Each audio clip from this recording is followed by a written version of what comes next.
Gerombolan pemburu hadiah ini menyandera adik seorang samurai bernama Manji.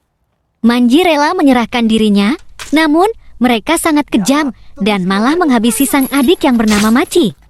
Alhasil, Manji langsung maju untuk membalaskan dendam Machi walaupun jumlah lawannya sangat banyak. Manji menebaskan katananya tanpa lelah.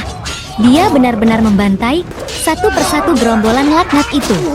Tapi, Manji sendiri mendapat banyak luka hingga sampai kehilangan tangan dan satu matanya.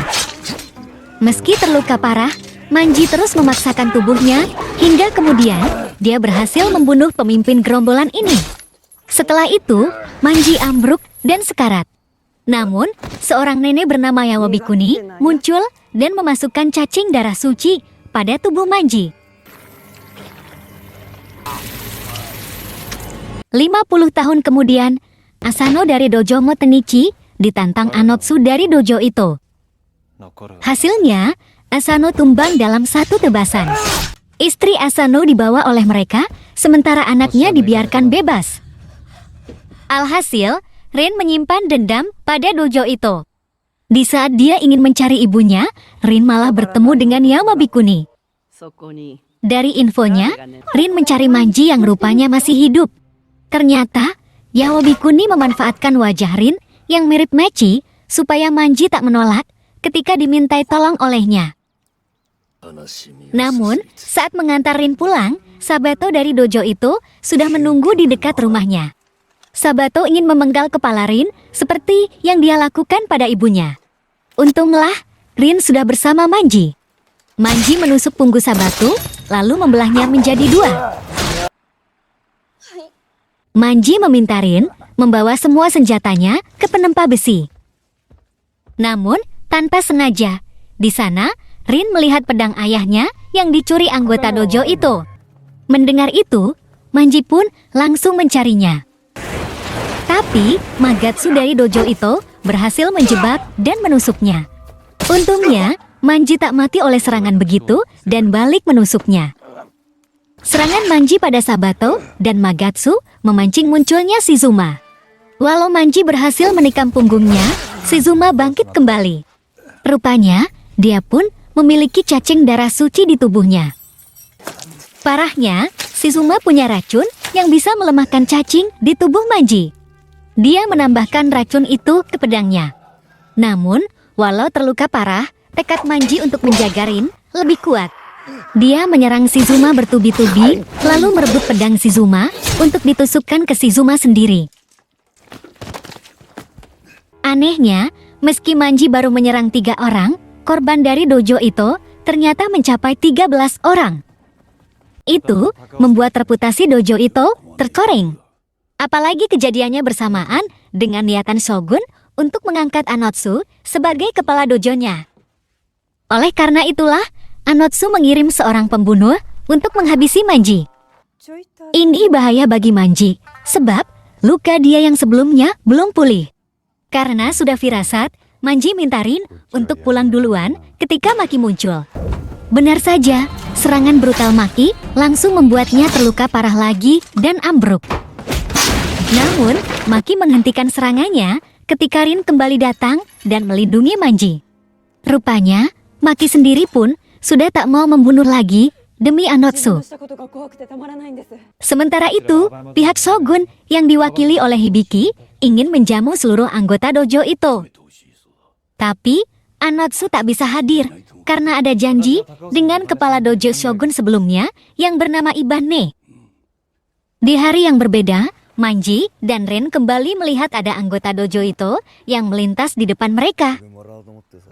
Saat akan menyerangnya, ada seseorang mendahului Manji. Rupanya, orang bernama Shira inilah yang membantai anggota dojo itu. Dia bekerja atas perintah Shogun dan sempat mengajak Manji untuk memburu Anotsu yang pergi sendiri ke tempat Ibane. Namun, kekejaman Shira sangat terlihat. Dia senang membantai anggota dojo itu demi hadiah uang yang Shogun tawarkan. Saat Rin coba menghentikan aksi kejam Shira, Rin malah diserang olehnya. Tentu saja, Manji tak tinggal diam dan langsung menebas tangan Shira.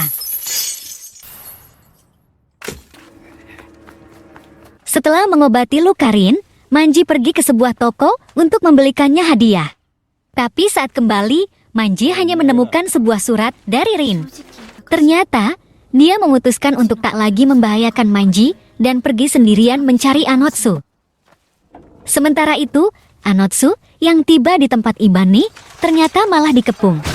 Rupanya, semua ini hanya siasat pihak Shogun yang ingin membantai dojo itu.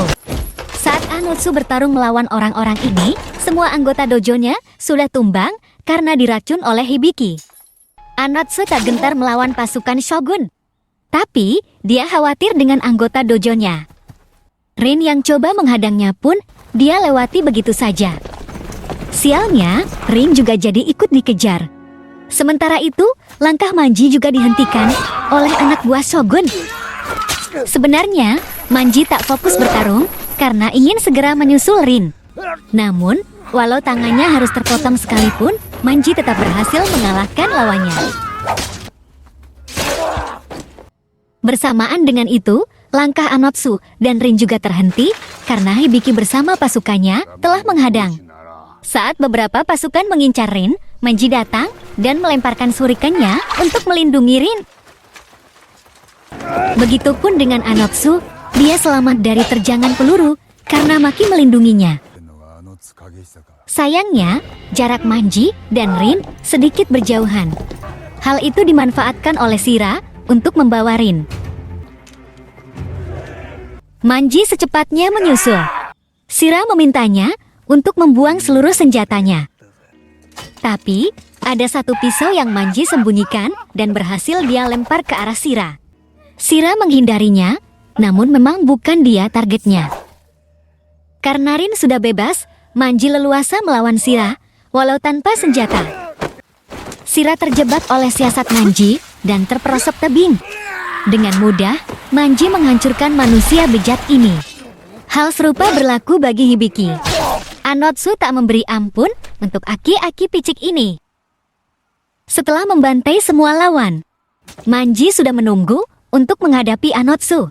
Meski sudah terluka parah, gerakan Manji lebih efektif dan terus mampu menyerang balik dengan telat, sehingga Anotsu bertekuk lutut dan tak berdaya. Sayangnya, Manji meminta Rin untuk menghabisi Anotsu. Rin ragu-ragu, sehingga Anotsu menyerangnya. Dia beruntung, Manji menahan serangan itu. Setelah Manji terluka lagi, barulah Rin berani menghujamkan pedang ke Anotsu. Manji tumbang setelah Anotsu tewas. Rin menangis karena Manji sudah kehilangan kesadarannya. Namun, saat Rin memanggilnya dengan panggilan Oni-chan, mata Manji kembali terbuka dan menjawab panggilannya.